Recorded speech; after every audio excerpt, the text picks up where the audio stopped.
Olá pessoal, boa noite, sejam bem-vindos ao segundo dia da Jornada da Medicina Respiratória.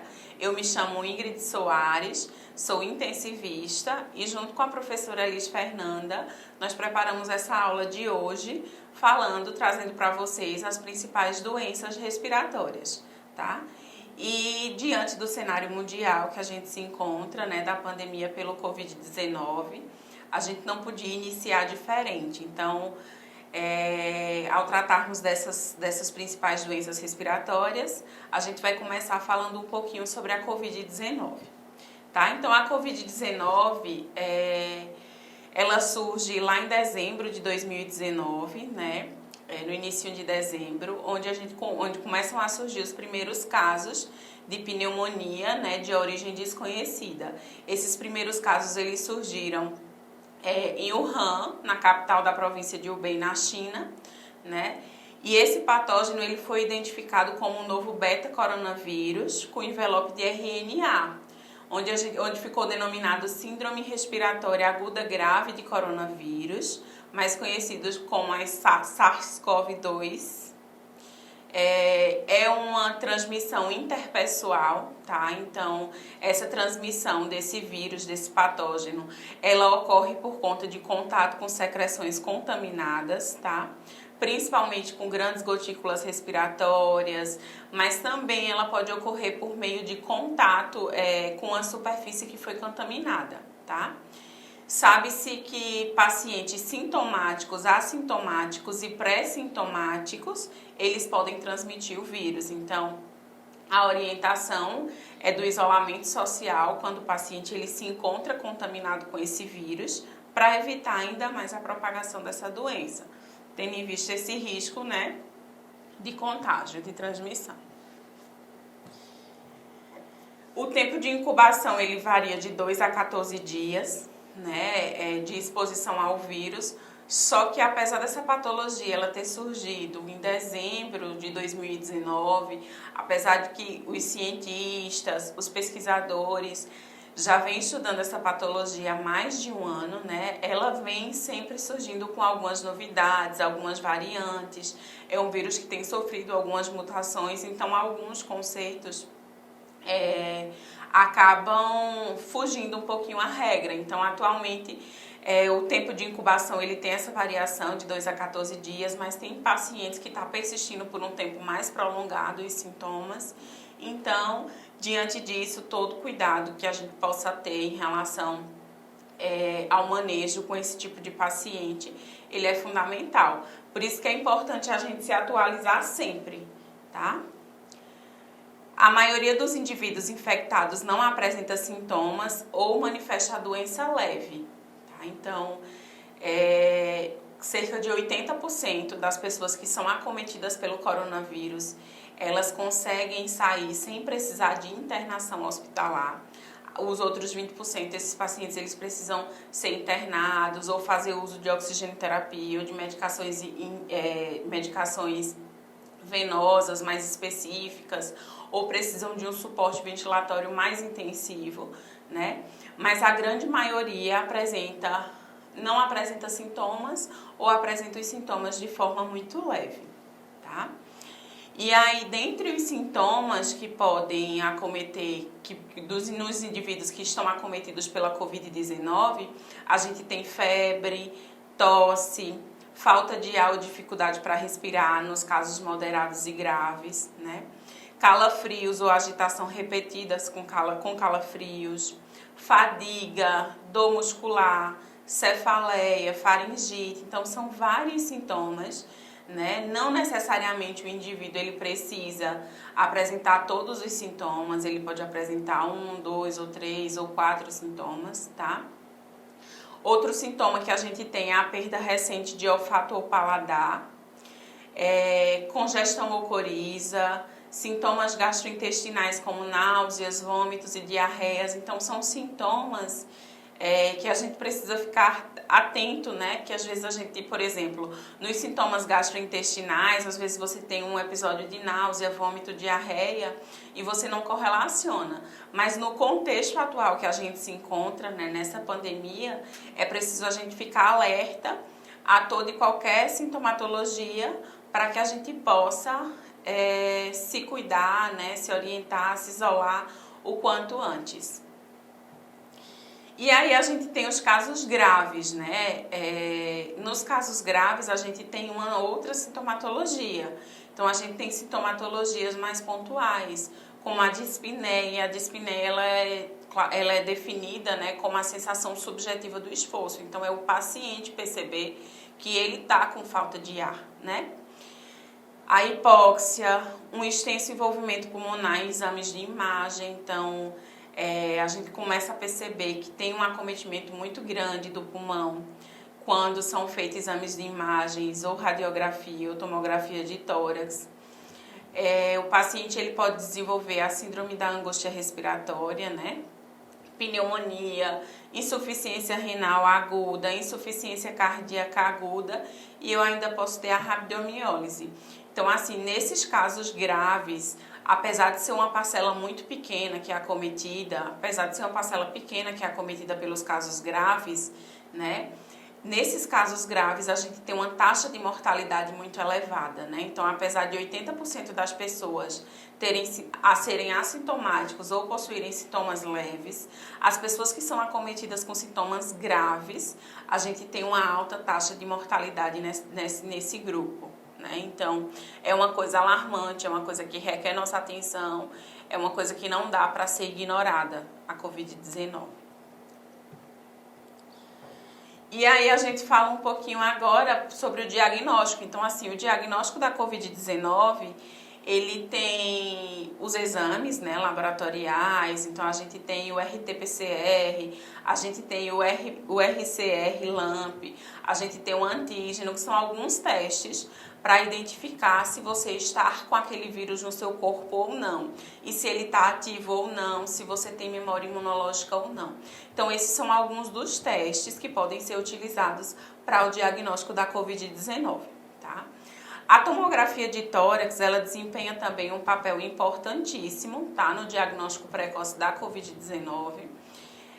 Então, a tomografia de tórax, ela também tem sido chave de ouro, né, para diagnosticar e para que seja traçado o prognóstico desse paciente, né.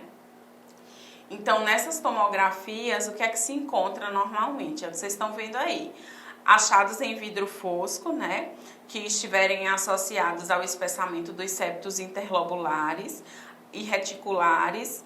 Eles têm normalmente um padrão de pavimentação em mosaico que indica uma infecção, né? E que essa infecção ela acaba levando a um edema alveolar difuso, ou seja, tem uma congestão dos alvéolos por conta desse processo inflamatório, e aí eu tenho a dificuldade em ocorrer troca gasosa, e o paciente ele começa a sofrer, por exemplo, hipoxemia, hipóxia, a demanda de oxigênio ela acaba não sendo suficiente por conta dessa troca que está mal distribuída lá nos pulmões, certo?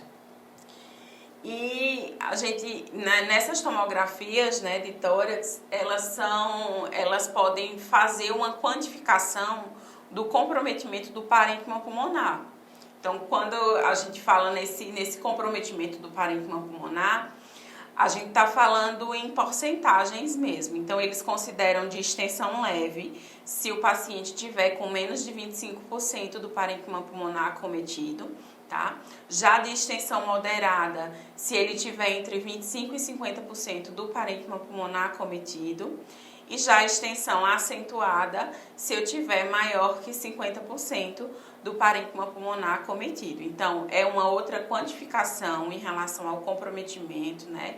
Em relação ao prognóstico também dos pacientes acometidos pela Covid-19. E aí, falando do tratamento da Covid-19, o tratamento da Covid-19 é sintomático. Então, As medicações que vão ser orientadas pelo médico, elas vão de acordo com os seus sintomas. Se dor, analgésico. Se febre, antitérmico. Se sinais, né, de processo inflamatório, anti-inflamatório. Então, as medicações, elas são fornecidas conforme a sintomatologia que você apresenta.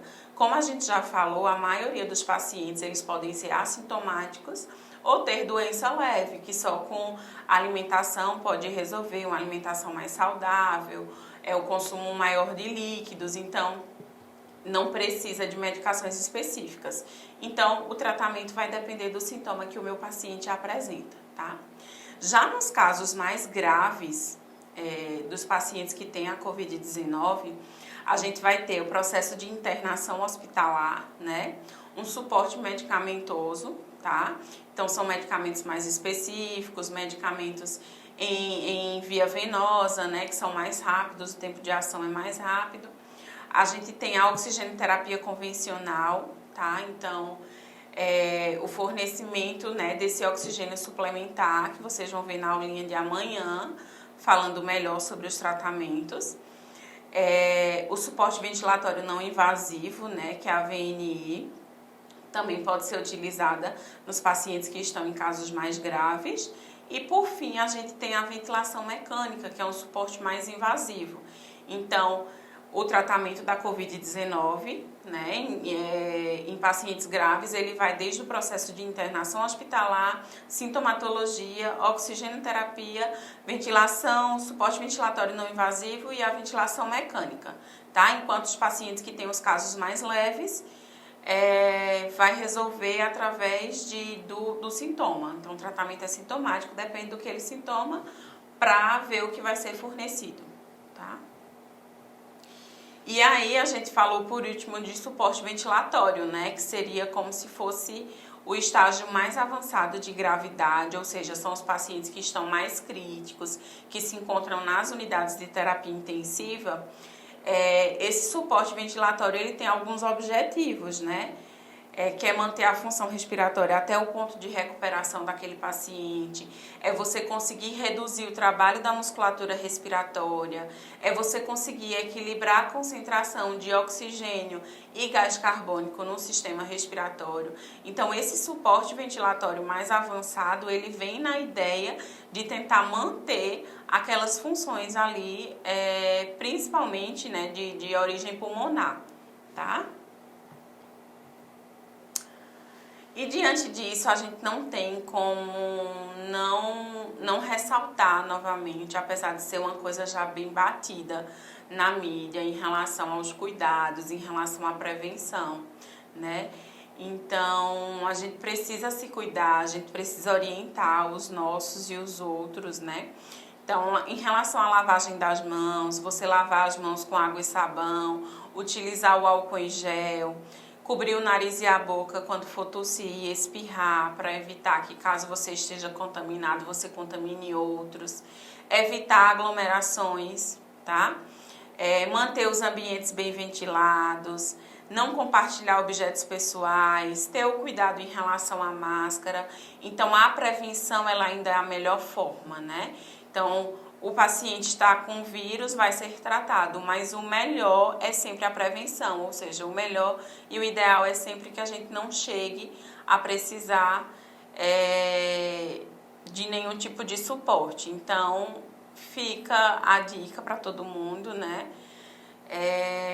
E agora eu convido a professora Elis, tá? Para dar continuidade na nossa aulinha de hoje. Obrigada.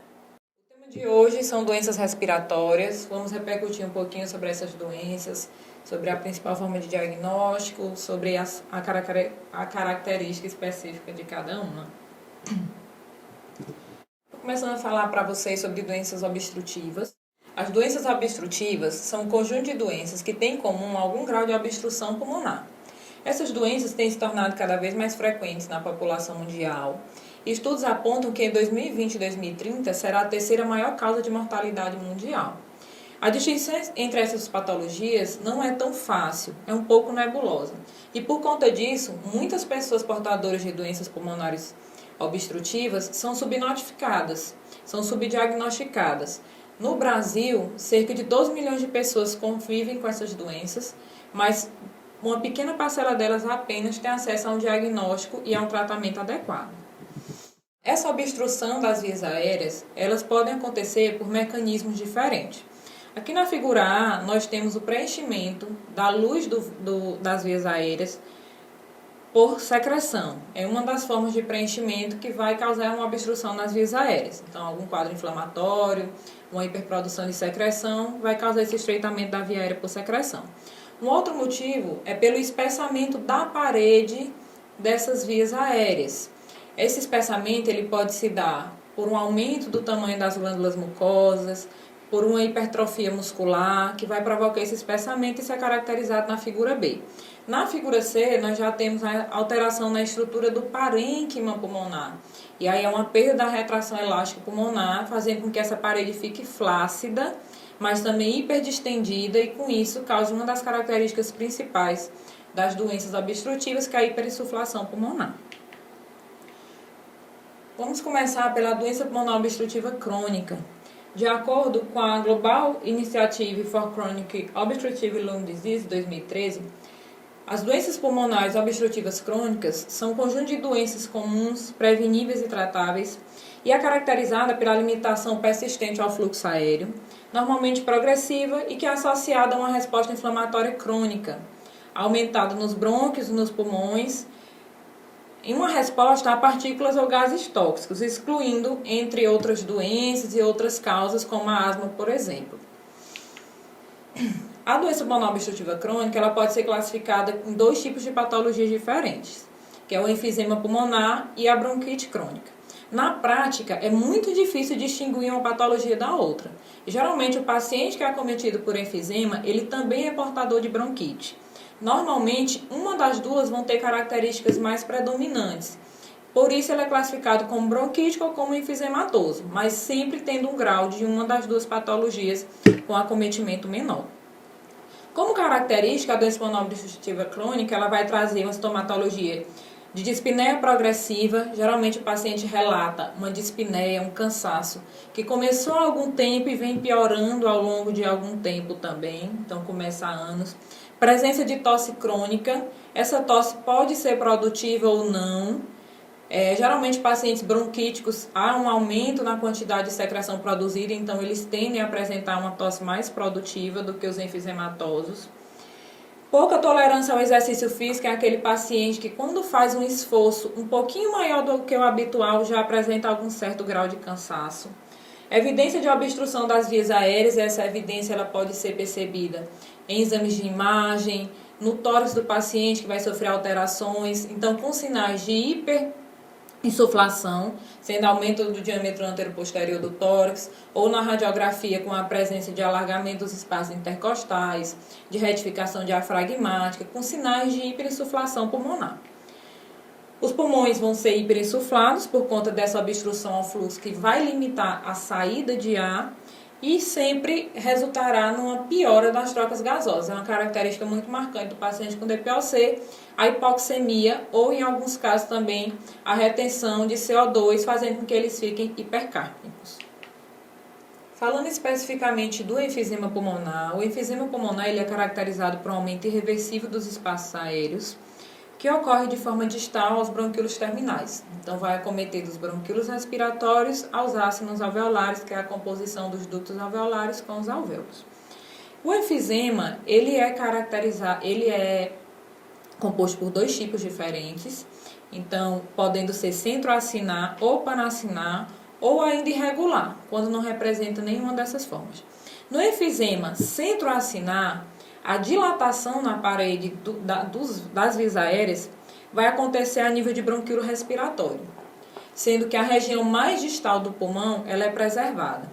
Esse tipo de enfisema ele é mais comum nas áreas superiores do pulmão, então nos lobos mais superiores.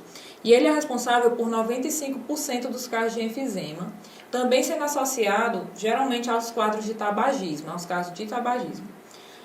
Já o enfisema panacinar, ele é caracterizado por uma dilatação que acontece nos ductos alveolares, então de forma mais distal, sendo mais presentes nas regiões inferiores do pulmão. Esse tipo de enfisema ele é mais associado a uma deficiência do antiprotease chamada de alfa-antitripsina 1, que é caracterizada por prevenir destruição da elastina nas paredes desses alvéolos. Se o enfisema não representar nenhum desses tipos, ele é considerado como um enfisema irregular. Ele é bem mais incomum, mas também pode acontecer. Patologicamente, para que ocorra enfisema, vai haver inicialmente uma destruição do parênquima pulmonar. Essa destruição vai levar a um amolecimento e destruição das paredes alveolares. As pequenas vias aéreas elas também vão ser acometidas, chegando a medir cerca de menos 2 milímetros de diâmetro, então ficando bem espessas. Vão ser estreitas, mais tortuosas e numericamente reduzidas, com paredes finas e atrofiadas. Concomitantemente, vai ocorrer uma dilatação dos espaços aéreos distais aos bronquíolos terminais, e essa dilatação vai permitir com que haja essa hiperinsuflação e o armazenamento da maior quantidade de ar. Apesar de armazenar uma maior quantidade de ar, nós temos que ter em mente que esse ar não troca, ele fica aprisionado. Sendo assim, ele é um ar que é rico em CO2, que é pobre em oxigênio, que não é bom para a troca. No enfisema também vai ter como característica a perda da retração elástica pulmonar, fazendo com que haja uma piora dessa hiperinsuflação pulmonar. Quanto à patogenia, a principal causa que vai levar ao enfisema é o tabagismo, então é o principal desencadeador. Alguns pacientes também têm de nascença uma deficiência dessa antiprotease que eu falei para vocês, alfa-antitripsina 1, que também vai agir de forma a levar ao paciente ter enfisema. Então, com o hábito do tabagismo, vai haver liberação de mediadores inflamatórios, de citocinas inflamatórias, recrutamento de neutrófilos e liberação de radicais livres também no espaço intrapulmonar. Levando, esses radicais livres eles vão levar a uma inativação dessa antiprotease, o que vai levar a um aumento da elastase neutrofílica, e essa elastase ela é uma enzima responsável por destruição da elastina pulmonar, fazendo com que o pulmão perca essa capacidade de retração elástica. Em algumas pessoas, mesmo sem o tabagismo, por conta dessa deficiência da alfa-antitripsina 1, também pode vir a ser acometido por enfisema, mas geralmente está associado ou à exposição à fumaça, exposição à poeira, mas principalmente ao tabagismo. A outra forma de DPOC, que é a bronquite crônica, ela já não é mais caracterizada de forma morfológica. A bronquite ela é mais caracterizada pela presença da sintomatologia.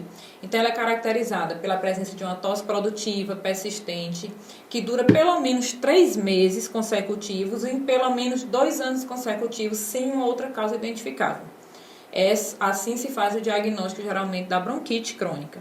Ela é caracterizada ainda por uma grande produção de muco na árvore brônquica, e esse muco ele é provocado por um aumento, por uma hiperplasia, por um crescimento das glândulas mucosas. Vai haver uma hiperprodução desse muco e, juntamente a isso, também vai haver uma perda do mecanismo ciliar e da função das células caliciformes, fazendo que esse muco fique mais viscoso, mais aderido e fazendo obstrução nas vias aéreas. A bronquite crônica ela tem 3 tipos, a bronquite crônica simples. Na bronquite crônica simples, o paciente tem a sintomatologia, mas nos exames de prova de função pulmonar, como na espirometria, por exemplo, não há presença de nenhum grau de obstrução. Já na bronquite obstrutiva crônica, há a presença de algum grau de obstrução nos exames de prova de função pulmonar e ainda pode ser classificado como bronquite asmática crônica quando essa sintomatologia é desencadeada por algum fator alérgeno. Quanto à patologia, na bronquite crônica, inicialmente vai haver, como eu falei, a hipertrofia dessas glândulas mucosas nos brônquios maiores, levando também a alterações inflamatórias crônicas, que vão acontecer principalmente nas pequenas vias aéreas. Existe uma relação que é chamada de índice de Hyde. Esse índice ele é um dos marcadores que confirma a presença de bronquite crônica. Ele é caracterizado por um aumento nessa relação do tamanho da glândula mucosa para a parede da via aérea. Essa relação tem um valor normal menor ou igual a 0,4, mas na presença de bronquite crônica grave ela pode exceder até 0,7, porque a glândula cresce e altera essa relação. Vai haver quantidades excessivas de muco também nas vias aéreas. Esse muco pode se dirigir para vias aéreas mais fininhas e formar tampões mucosos, tampões semissólidos, principalmente nessas vias mais pequenininhas. A presença também de tecido de granulação e pode ocorrer ainda a presença de fibrose peribrônquica, fazendo com que haja uma alteração pior e mais definitiva dessas vias aéreas. Juntamente a isso, pode ocorrer a hipertrofia da musculatura lisa da parede brônquica e estudos comprovam que essas alterações elas iniciam de vias mais distais, de pequenas vias e depois se transmitem para vias maiores ou vias mais centrais, brônquios maiores. A patogênese das doenças pulmonares obstrutivas crônicas, no geral, são desencadeadas pela inalação de fumaça, pela exposição ao tabagismo, e na bronquite crônica não é diferente. A exposição ao tabagismo ou à fumaça, à poeira, pode levar a essa inflamação crônica, levando a desencadear todas aquelas características que eu acabei de falar para vocês. Na apresentação desses pacientes com DPOC, no geral, eles podem se apresentar de duas formas. Então, assim, trazendo as principais características desses pacientes. Pode se apresentar na forma A, que são os chamados sopradores rosados, ou na forma B, que são os cianóticos pletóricos. Na forma A, o paciente vai chegar apresentando dispneia progressiva por anos, então ele tem um relato de uma dispneia que não é de agora, que já vem há algum tempo. Pouco ou nenhuma tosse, geralmente esse é um DPOcítico que não relata tosse. Essa tosse pode ou não ser produtiva, mas geralmente não é produtiva no início. E quando tem presença de secreção, é uma secreção em menor quantidade, menos viscosa. Pode ocorrer também a hiperinsuflação torácica significativa nesses pacientes, geralmente eles são mais hiperinsuflados. A ausência de cianose, não evolui com cianose. O murmúrio vesicular dele vai estar reduzido, então a ausculta pulmonar, o som pulmonar vai estar diminuído, mas não há presença de barulhos diferentes, então não há presença de ruídos adventícios, apenas uma redução do murmúrio vesicular. Não há alterações na pressão venosa jugular, eles também não costumam apresentar edema periférico e apresentam hipoxemia discreta e geralmente os níveis de CO2 estão adequados, sendo normocápnicos na maioria das vezes. Já o tipo B, que são cianóticos pletóricos, eles vão apresentar dispneia, que é progressiva também por anos, esse dado é característico dos dois tipos. Mas a tosse aqui já é frequente, uma tosse produtiva, diferentemente dos sopradores rosados. Eles apresentam pouco ou nenhum aumento torácico, então é aquele paciente que não tem aumento do diâmetro anteroposterior, que é característico da DPLC. Cianose já é mais frequente. A ausculta, eles apresentam estertores crepitantes e roncos, que caracterizam a presença de secreções, geralmente estertores quando a secreção está nas vias aéreas mais distais e roncos nas vias aéreas mais centrais ou vias aéreas maiores. A pressão venosa jugular, que já está aumentada por conta de um aumento da pressão intratorácica. Edema periférico também presente. Pacientes vão apresentar hipoxemia grave e também hipercarpenia. Então, eles vão ter retenção de CO2. Para o diagnóstico da DPOC, o diagnóstico ele pode ser feito somente com a clínica, com a história do paciente e com fatores geneticamente conhecidos como deficiência da alfa-antitripsina 1. Então, os principais sintomas relatados vão ser tosse, secreção, espinéia e sibilo de forma crônica. Então, o paciente traz esse relato desses sintomas de forma crônica. Juntamente a isso, ele traz um histórico de exposição a fatores de risco. Então, é um paciente que fuma por muito tempo, é um paciente que tem exposição à poeira, que trabalha com poeira, que trabalha com carvão, que inala muita fumaça além. Então, ele tem um histórico desses fatores de risco associado com os sintomas. E, juntamente a isso, alguns já têm conhecimento da deficiência dessa antiprotease. Para confirmação e também para estadiamento, pode ser realizado a prova de função pulmonar, que é a espirometria. Na espirometria, vai ser perceptível o grau dessa obstrução e vai haver também a confirmação da presença dessa obstrução. Então, é um exame que geralmente é realizado para medir o grau Mas o diagnóstico fechado, ele não precisa da espirometria, que pode ser feita basicamente com a clínica e com a história de exposição aos fatores de risco. Outros exames complementares também podem ser realizados, como raio-x de tórax, que vai trazer principalmente com características aumento dos espaços intercostais, retificação diafragmática, hiperinsuflação pulmonar. Então, são características mais presentes no DPOC. E alterações também na oximetria de pulso, que geralmente esses pacientes são hipoxêmicos, trazem uma oxigenação menor. E alterações gasométricas também podem estar presentes e ajudar a diferenciar, principalmente quando há uma exacerbação da doença. Porque a doença controlada, o paciente geralmente vai estar com níveis de CO2 e de oxigênio adequados. Mas no quadro de exacerbação, de uma piora clínica, geralmente, quando na gasometria traz uma alteração do pH, traz já um quadro de acidose respiratória, esse paciente está entrando na exacerbação. Falando agora de uma outra patologia obstrutiva muito frequente também, a asma. A asma tem características parecidas com o DPOC, então vai haver um estreitamento também nessas vias aéreas, com a diferença que a asma ela tem um controle maior. É uma doença crônica, é uma doença que não tem cura, porém que tem controle. A maioria das pessoas que têm asma vão apresentar sintomas na infância e esses sintomas vão desaparecendo e se controlando ao longo do tempo. Então, são sintomas mais controláveis. Ela vai ser uma doença caracterizada pela hiperreatividade das vias aéreas a vários estímulos, que podem ser poeira, podem ser algumas ervas, podem ser plantas, flores, pelos de animais. Então, vários estímulos podem desencadear uma crise asmática. Se manifesta por uma inflamação e estreitamento generalizado das vias aéreas. E a gravidade, ela vai se modificar ou espontaneamente ou como resposta às terapias também.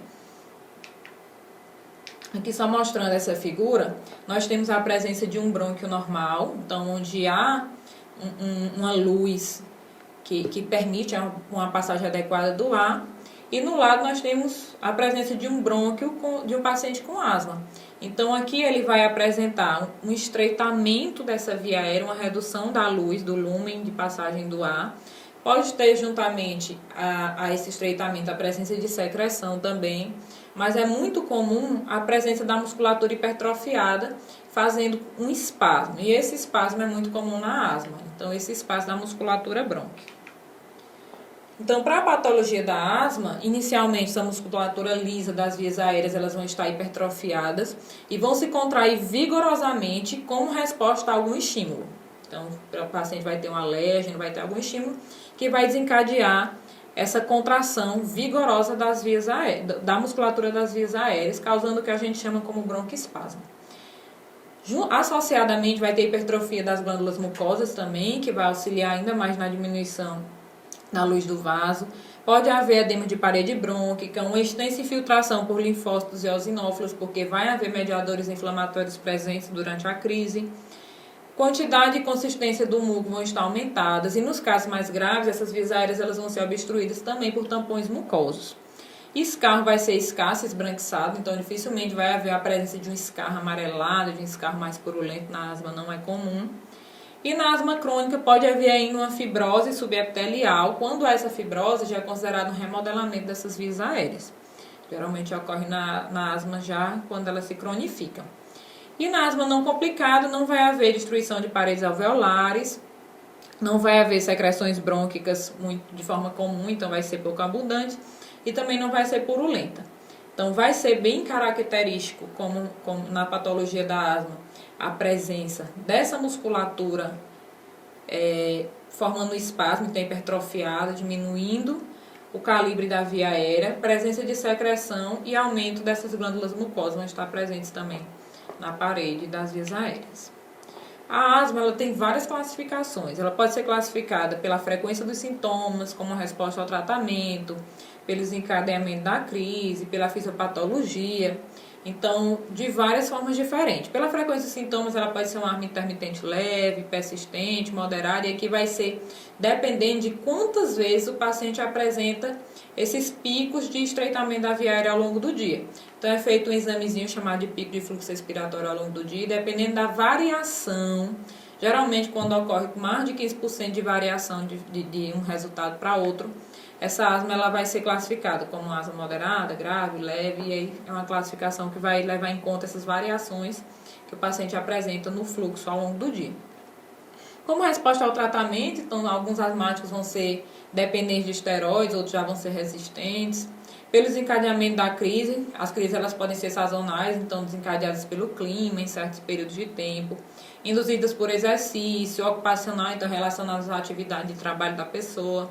Pode ocorrer também com bronquite asmática, geralmente presente em fumantes, e pela fisiopatologia em extrínseca ou intrínseca. Quanto a achados clínicos, o paciente asmático, geralmente, como eu falei, vai se iniciar na infância, mas ele vai apresentar essas crises normalmente associadas ao contato com algum alérgeno. Nem sempre ela ocorre pelo contato com algum alérgeno. É até a classificação de extrínseca e intrínseca. A asma extrínseca é aquela asma que depende de um fator desencadeante, então de um alérgeno extrínseco ao corpo. Contato com pólen, contato com pelo de animal. E a asma intrínseca é aquela que não precisa de um fator desencadeante, não precisa de contato com alérgeno, mas por conta do próprio fisiológico do paciente vai lá e desencadeia. Então, de uma alteração mesmo, de uma resposta exacerbada nas vias aéreas desse paciente.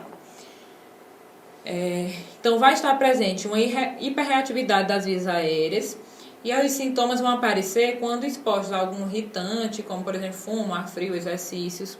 Durante a crise asmática, o paciente normalmente apresenta dispneia, então ele apresenta aquele relato de falta de ar, um relato de desconforto respiratório, taquipneia, a respiração fica acelerada.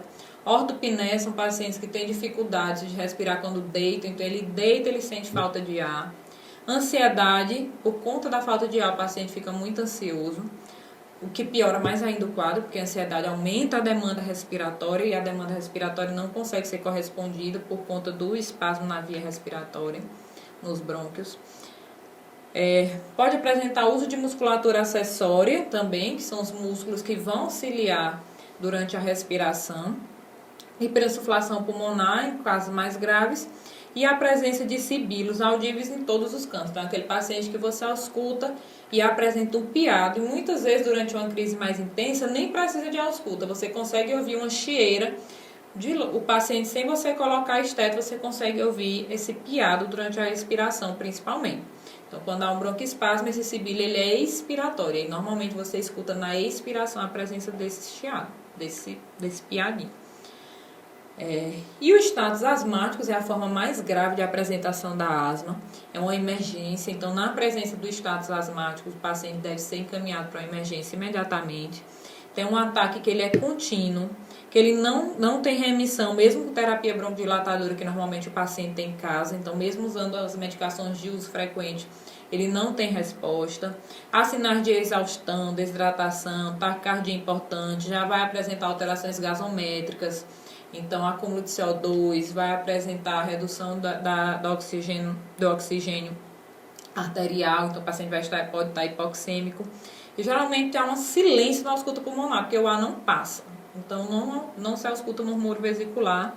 E aí o tratamento é urgente e pode levar à mortalidade caso o paciente não seja tratado. E muitas vezes ele é até encaminhado para terapia intensiva por conta desses estados asmáticos. O diagnóstico da asma, ele é feito também em uma associação entre a anamnese desse paciente, o exame físico e confirmado com provas de função pulmonar ou com exame de pico de fluxo respiratório. Na anamnese, o paciente vai trazer um relato de sintomas recorrentes de obstrução da via aérea, esse quadro de dispneia, esse quadro de chiado no peito, que ocorre geralmente quando ele tem contato com algum alérgeno. Então, ele vai trazer esse relato de um histórico de crises que ocorre ao longo de um tempo, ao longo da vida. Associado a isso, durante a crise, caso ele esteja apresentando, vai trazer sinais de obstrução no exame físico, a presença de sibilos expiratórios, uma hiperinsuflação pulmonar e também a presença de tiragens, que é essa retração do espaço intercostal durante a inspiração. Como o paciente não consegue realizar uma inspiração adequada, como tem uma restrição ali na passagem do ar, há a presença desse aprofundamento dos espaços intercostais, que é característica da tireoide. E o exame de prova de função pulmonar, que é a espirometria, vai demonstrar uma obstrução ao fluxo aéreo. Essa obstrução ela geralmente é reversível com os broncodilatadores. Mas também existe um examezinho mais simples que o paciente pode realizar. Por exemplo, existem alguns quadros de asma que o paciente apresenta em casa, só apresenta à noite ou quando está no trabalho, que não vai dar para fazer a espirometria nesses ambientes. Então, ele pode realizar um exame chamado de pico de fluxo expiratório, o mais conhecido é o PIC-FLU, e mensurar o valor de pico de fluxo, anotar e levar para o consultório. E assim, ele consegue demonstrar a presença dessa obstrução ao longo do dia, em contato com algum alérgeno, e também nesses exames vai ser conseguido visualizar a intensidade da limitação desse fluxo aéreo, se é reversível e a sua variabilidade. Agora vamos falar um pouquinho das doenças restritivas. Então, falando das doenças que causam obstrução pulmonar, que limita o fluxo expiratório normalmente. Agora nós vamos falar das doenças restritivas, que geralmente provocam a limitação ao fluxo inspiratório. Essas doenças restritivas, elas são caracterizadas por uma restrição da expansão pulmonar, geralmente por alterações no parênquima pulmonar, então por alterações parenquimatosas, ou também alterações da pleura, ou da parede torácica, ou do aparelho neuromuscular. Então, qualquer situação que impeça a entrada de ar vai ser caracterizado como uma doença restritiva. Inicialmente, uma doença que causa bastante restrição é a fibrose pulmonar idiopática. Ela também é conhecida como fibrose intersticial difusa, pneumonia intersticial, alveolite fibrosante criptogênica. Essa fibrose pulmonar, ela vai ser caracterizada por um espessamento do interstício dessa parede alveolar. Então, esse tecido ele vai sendo substituído aos poucos por tecido fibrótico. No início vai haver uma infiltração de linfócitos, de células plasmáticas, e isso vai provocar uma presença de exudato celular no interior dos alvéolos, então uma resposta inflamatória, constituído por macrófagos e outras células mononucleares. Essa constituição ela é chamada de fase de descamação. Então, é a fase inicial quando ocorre essa descamação dentro dos alvéolos. Mais tarde, então, com o decorrer da doença, os fibroblastos já são recrutados e começam a depositar, são liberados e começam a depositar feixes e espécies de colágeno. Vai haver uma destruição da arquitetura alveolar, cicatrização, formação de múltiplos espaços císticos, então aerados. Esses espaços aerados e císticos é bem comum nessa fase mais avançada da fibrose idiopática, provocado por uma dilatação dos bronquíolos terminais e também dos bronquíolos respiratórios. Como vai haver uma alteração da parede, eles vão ficar dilatados. E aí o pulmão, nesse momento, ele apresenta um aspecto de favo de mel e por isso é chamado de fase de faveolamento. Quanto à clínica, os pacientes com fibrose idiopática pulmonar, eles vão apresentar, nos casos graves, cianose em repouso. Então, é aquele paciente que mesmo parado, mas está ali com as extremidadezinhas arroxeadas, e essa cianose, ela vai piorar com o exercício. Estertores crepitantes nos dois pulmões, então nós vamos ter alvéolos que demoram mais para se abrir, presença de fibrose, isso vai provocar a presença de estertores crepitantes. Baqueteamento digital também pode estar presente. E já em quadros iniciais, esse paciente vai apresentar uma dispneia, que é mais comum durante o exercício. Taquipneia, que é superficial, então aquela respiração acelerada, mas ao mesmo tempo curtinha. Ele não consegue fazer uma inspiração profunda, porque o pulmão não expande como deveria. Então, é uma respiração superficial e rápida, fazendo assim uma taquipneia superficial. A tosse também pode estar presente, mas sem produção, então é uma tosse seca e que geralmente é irritante. Essa fibrose idiopática ela é mais comum em adultos, não é comum aparecer no início da vida. Não tem uma causa específica, alguns fatores são considerados, mas nada comprovado ainda, então, como o nome já diz, é idiopática, ninguém sabe a causa. E não é uma doença tão comum, porém é muito limitante para pacientes que têm. A sobrevida não é tão grande em pacientes quando descobrem fibrose idiopática.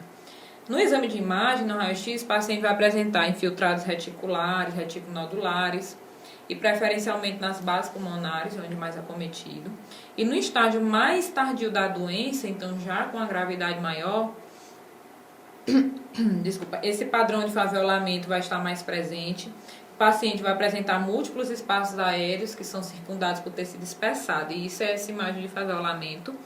E os pulmões, eles vão ser pequenos com diafragma elevado. Como o pulmão encolhe, não consegue expandir, o diafragma acaba elevando. E como possíveis complicações da fibrose idiopática, pode haver corpo pulmonar, que já são alterações pulmonares associadas a alterações cardíacas, presente de pneumonia, insuficiência respiratória. E geralmente a insuficiência respiratória ela aparece como um evento terminal da doença. Quando o paciente começa a apresentar insuficiência respiratória, normalmente é quando ele tem uma fase de pior prognóstico. É uma doença insidiosa, mas que pode ocorrer também de forma aguda. Então, o paciente pode vir apresentando sintomas a longo prazo, mas pode ocorrer também de forma aguda. É mais incomum, mas pode acontecer. E então, com achados nessa fibrose intersticial, o paciente vai apresentar dispneia e taquipneia superficial, como eu já falei, redução de todos os volumes pulmonares. Uma vez que ele não consegue expandir, vai ter a redução da capacidade pulmonar total e, consequentemente, todos os volumes pulmonares.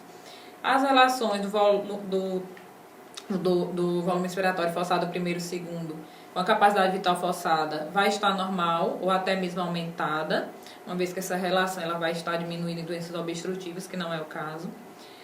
Resistência das vias aéreas vai estar normal ou baixa se relacionada com o volume pulmonar. Complacência pulmonar vai ser reduzida, então essa capacidade de expansão, quando recebe uma pressão, então, que é a complacência pulmonar, o pulmão vai acabar perdendo, vai ser menos complacente, vai se expandir menos. A pressão intrapleural ela vai estar muito negativa, principalmente por conta da capacidade pulmonar total que está reduzida. Hipoxemia arterial pode estar presente, principalmente causada por um desequilíbrio da relação ventilação-perfusão, uma vez que a ventilação está afetada. Defeito da difusão, contribuindo para a hipoxemia durante o exercício, também pode estar presente. CO2 não vai ter alteração, já que não tem limitação do fluxo respiratório. Pode estar reduzido, mas não é normal, geralmente não é comum, geralmente vai estar normal. Vai haver redução da capacidade de difusão do monóxido de carbono e também um aumento da resistência vascular pulmonar. Agora vamos falar um pouquinho de doenças da pleura. São doenças mais comuns que acometem o sistema respiratório e trazem grandes repercussões também. Uma vez que a pleura ela é uma membrana de muita importância para o funcionamento pulmonar, então nós temos a presença da pleura parietal, que está aderida à caixa torácica, que tem uma comunicação com a pleura visceral, que está aderida ao pulmão, e quando a caixa torácica expande, por conta do espaço pleural ser um espaço que tem um líquido, mas que tem uma pressão negativa ali dentro, uma pleura traciona a outra, ajudando na expansão pulmonar. Então, normalmente no espaço pleural, só há a presença do líquido pleural. Não é para ver a presença de mais nenhuma outra substância de ar, porque a partir do momento que entra qualquer coisa estranha naquele espaço pleural, ele tira a aderência entre uma pleura e a outra, e aquela região pulmonar ela não vai conseguir se expandir, porque perde esse quadro dessa pressão negativa que é realizada para que o ar consiga entrar durante a inspiração. O pneumotórax é quando há a entrada do ar no espaço pleural. Ele pode ser de forma espontânea, pode ser por conta de alguma perfuração torácica, por conta de uma ventilação excessiva. Então, por algum motivo, o ar vai adentrar o espaço pleural e vai tirar essa negativação que ocorre entre uma pleura e outra, fazendo com que aquela área tenha uma mobilidade restrita. Passar aqui. Então, o pneumotórax, ele vai haver essa redução dessa negativação, que é comum durante a inspiração. Então, a pressão atmosférica, ela geralmente é maior do que a pressão intrapulmonar. Na inspiração, com o movimento pleural, a pressão intratorácica, ela fica mais negativa ainda, fazendo com que o ar entre. Mas quando o paciente tem um pneumotórax extensivo ou qualquer coisa entre o espaço pleural e não tem essa negativação maior, o ar vai entrar de forma limitada, e aí trazendo várias repercussões. O pneumotórax, ele pode ser, como eu falei, espontâneo ou não. O pneumotórax espontâneo, ele é a forma mais comum de pneumotórax. Ele geralmente está associado à ruptura de pequenas bolhas que já tem no espaço pleural. Essas bolhas são normalmente chamadas de bledes. E nem sempre elas causam alguma alteração, porque são muito pequenininhas. Mas em algumas situações, essas bolhas elas podem aumentar, elas podem se unir, fazendo com que haja surgimento do pneumotórax. Elas podem se romper nessa superfície pulmonar e aderir ao espaço pleural. E geralmente ele ocorre próximo do ápice pulmonar. Ele é mais comum em homens jovens, em atléticos também, por conta do estresse mecânico, pode acontecer. E os sintomas iniciais do pneumotórax espontâneo vai ser a presença de uma dor torácica súbita no local, Então, ipsilateral pneumotórax, ou seja, do mesmo lado. Se o pneumotórax está à direita, o paciente vai sentir dor no lado direito. E dispneia, associada a essa dificuldade para respirar. O murmúrio vesicular na região vai estar diminuído, normalmente não tem presença de ruídos adventícios, mas o som vai estar reduzido. O diagnóstico é realizado através do exame radiológico, associado a sinais. O exame de percussão pulmonar também ajuda, porque vai aparecer um hipertimpanismo naquela região. Mas normalmente o exame radiológico é suficiente para comprovar o pneumotórax. E esse pneumotórax espontâneo, normalmente ele é absorvido sozinho, não precisa de intervenção. Já o pneumotórax hipertensivo é um pneumotórax maior, é um pneumotórax que já provoca uma hipertensão intratorácica. Ele é uma emergência médica, então nesse caso o A entra e não consegue sair da pleura e fica retido ali no espaço pleural, fazendo com que haja desvio de mediastina para o lado contralateral, com que haja aumento da pressão intratorácica. E o paciente vai apresentar um sofrimento respiratório maior, que já aparece taquicardia, sinais de deslocamento do mediastino, como desvio da traqueia. E o tratamento nesse caso geralmente é cirúrgico, precisa de intervenção para remoção desse A. O pneumotórax também pode vir como complicado por conta de uma doença pulmonar. E geralmente ele ocorre devido à ruptura de bolhas em pacientes com DPOC, eu insisto em pacientes com doença fibrótica já avançada, durante a ventilação mecânica, quando tem pressões muito altas. Uma outra patologia da pleura é o derrame pleural. O derrame pleural ele já vai ser um acúmulo de líquido no espaço pleural e ele pode vir por conta de várias doenças diferentes. Esse derrame pleural, ele geralmente ele pode ser configurado como um exudato ou um transudato, vai depender da quantidade de proteínas nesse líquido. Os exudatos eles são mais associados a quadros infecciosos, os transudatos são mais associados a alterações cardíacas, alterações da osmolaridade também por conta de déficit de proteína. Então os exudatos vão ter uma característica mais purulenta, mais espessa, de mais difícil drenagem. Quanto aos sintomas, os sinais e sintomas do derrame pleural, o paciente vai apresentar uma redução da expansibilidade pulmonar do lado afetado. O murmúrio vesicular também vai estar diminuído nesse lado afetado, porque o ar não consegue entrar, pelo mesmo motivo do pneumotórax. Já na percussão, em vez de timpanismo, vai ter maciez, o som vai ficar mais seco, mais maciço. E caso esse derrame pleural seja grande, também vai provocar dispneia. O diagnóstico também é realizado através da radiografia de tórax. Muitas vezes é necessário drenar, quando é um derrame muito volumoso, dependendo de que esse derrame seja causado. Às vezes pode ser necessário um exame de punção para se fazer um estudo para ver do que ele é causado. Então, aqui são outras alterações que provocam esse derrame pleural. Então, hemotórax, quando é a presença de sangue no espaço pleural, está mais associado a quadros de traumas. O empiema ou piotórax, quando já é infeccioso, então há a presença de pus no espaço pleural. E o quilotórax, quando há uma alteração e acumula linfa no espaço pleural. Esse derrame pleural, quando prolongado, quando não drenado, ele pode provocar um espessamento pleural. E aí, nesses casos, a pleura ela vai ficar rígida, vai ficar contraída, vai ficar fibrótica, fazendo assim um quadro que a gente chama de encarceramento pulmonar. E aí, nesse caso, é necessário fazer debridamento para poder desencarcerar esse pulmão e ele voltar a ter expansibilidade novamente. Aqui é a radiografia só mostrando, aqui à esquerda nós temos o pneumotórax, então essa região mais escura, essa região que está empurrando o mediastino para o lado contralateral, mais enegrecida, que você não consegue diferenciar direito a imagenzinha dos vasos do parênquima pulmonar, representa o pneumotórax. Já o derrame pleural, caracterizado aqui à minha direita, essa área mais esbranquiçada, que borra a silhueta cardíaca, que elimina a visualização dos seios costofrênicos, é a característica mais comum do derrame pleural.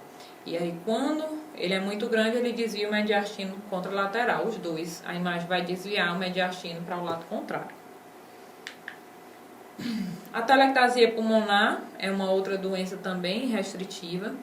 Ela pode ser provocada também por inúmeras causas, como obstruções por corpos estranhos, como por excesso de uso de oxigênio, pode provocar também a telectasia.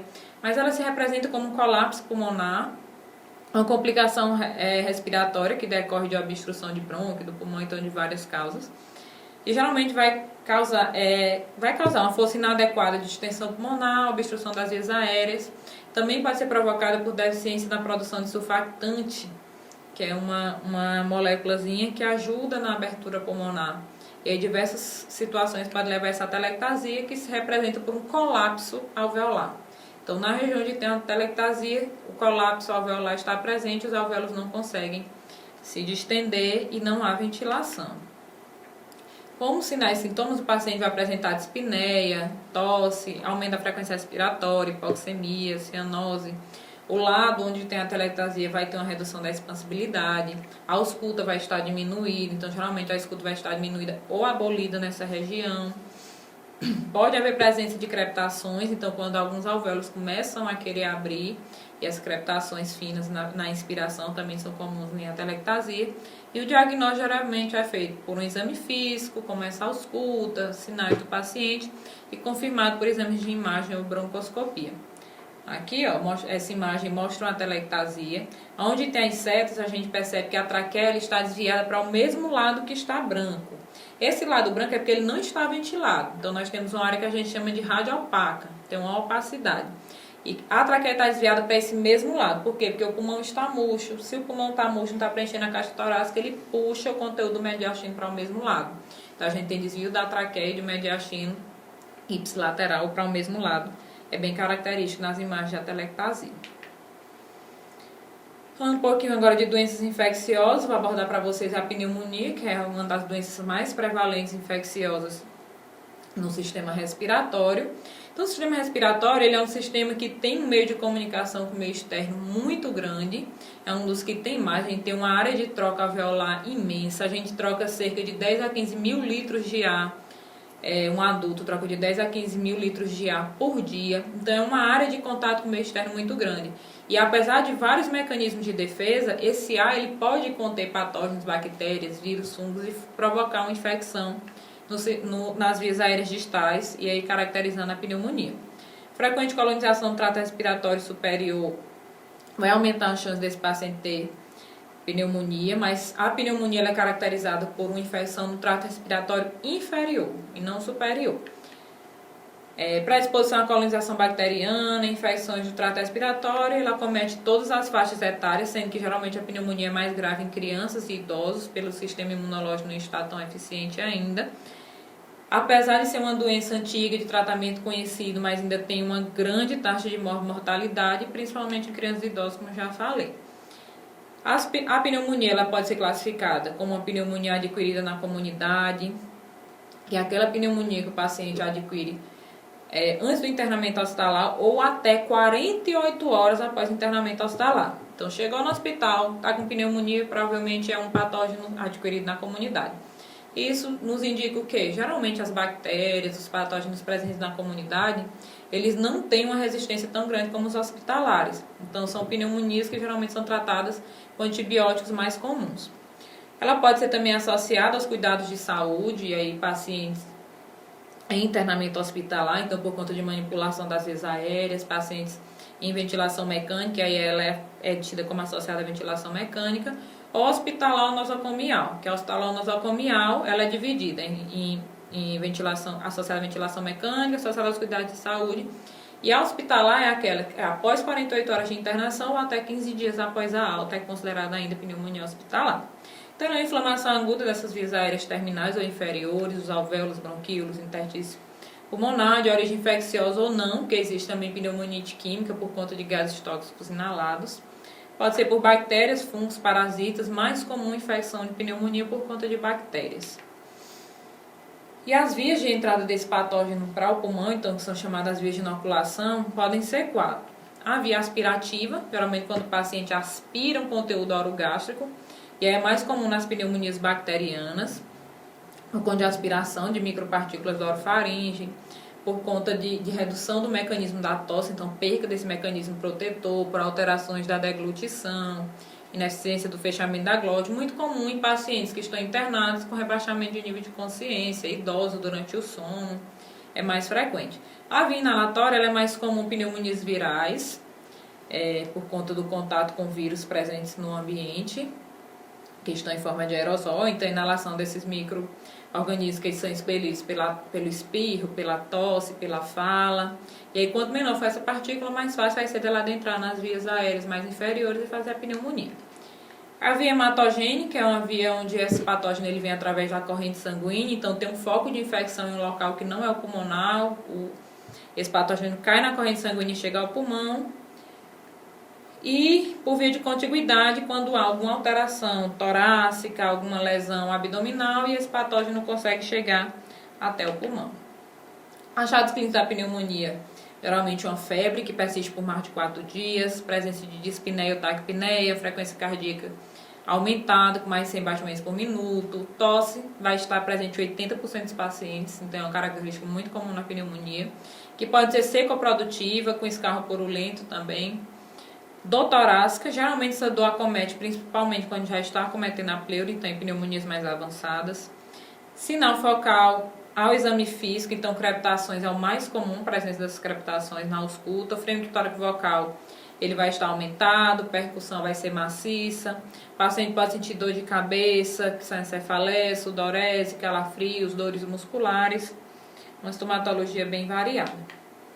E aí o diagnóstico da pneumonia ele é feito através de uma associação de sinais clínicos, então o paciente vai apresentar presença de febre, tosse, alterações na ausculta, associada a uma radiografia que vai mostrar um padrão intersticial difuso, com sinais de consolidação, cavitações, broncograma aéreo. É uma imagem muito comum da pneumonia, porque é a presença de um brônquio aerado no meio de vários alvéolos cheios de líquidos, com consolidação alveolar. É um achado muito característico em radiografias com pneumonia. E pode haver também a presença de derrame pleural. Associada a isso, para confirmação, podem ser tidos também exames laboratoriais, então a presença de leucocitose, quando os leucócitos estão maior de 12.000. Exame de proteína C reativo, geralmente quando está com mais de 100, é quase certeza de ser pneumonia, principalmente pacientes internados, esses exames laboratoriais devem ser realizados. E menor de 20, em pacientes com mais de 24 horas de sintoma, dificilmente ele tem pneumonia. Esses exames laboratoriais eles devem ser realizados em pacientes internados com suspeita, eles sempre devem ser realizados. E também são realizados de rotina, para verificar como é que está a evolução, se o paciente está respondendo ao tratamento. Geralmente eles são utilizados. Alguns exames também podem ser utilizados para confirmação em quadro de pneumonias mais difíceis de serem confirmadas, ou como diferencial, para fazer diferenciação de outras doenças, para descartar outras doenças, como a cultura do líquido pleural, teste para influenza, para saber se não seria presença de gripe, cultura de escarro, hemocultura, para ver se tem alguma secreção ou a presença de algum patógeno na corrente sanguínea, e aí pode estar vindo de outras regiões.